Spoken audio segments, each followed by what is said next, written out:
السلام عليكم ورحمة الله تعالى وبركاته. waxaan sharixi doonaa kirimadii aynu caanka ku ahayn mid kamida gaar ahaan qaybtii cosmetic imaka ahaan wadnay.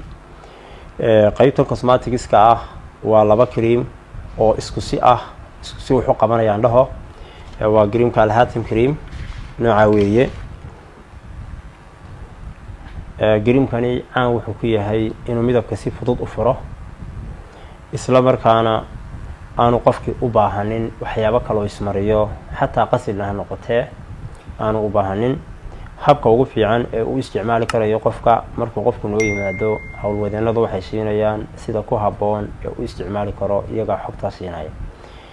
sida awgeed macaamiisha xafladaha degdega ah sida caruuska iyo hawlaha kale khaaska ah ayaan ugu talagalay creamkani inuu caawiyo si ay uga maarmaan chemicalka ay isticmaalayeen hablaheena sharafta leh oo chemicalka uu isticmaalayay kamaaran waa ay waayeen wax si wanaagsan oo ay kaga maarmaan chemicalka.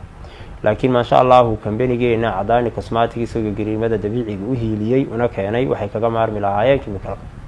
sida awgeed waxaan leeyahay macaamiisha arrimaha danaynaysa ama hawlaha aan sheegayna ku guda jirta hawdayma la'aanina Al-Hatim cream iyo creamada kale cosmetics-ka ee uu company-gu caanka ku yahay. hadaba macmiil xilliga timaado talada ku fiican ee adiga xilliga kugu habboon waxa ku siin doona hawlwadeenada wixii aad fahmi weydana waxaad la soo xiriiri doontaa qaybta customer care-ka oo ka caawin doonta waxaana ku badbaadi doona hadaad talada wada raacdo iskinkaaga waqtigaaga iyo dhaqaalahaaga halka company-geena sumcadiisa uga badbaadi doonto. aad baa u mahadsantiin macmiil waan ku faraxsanay talada sida wacan ee u qaadataan. thank you.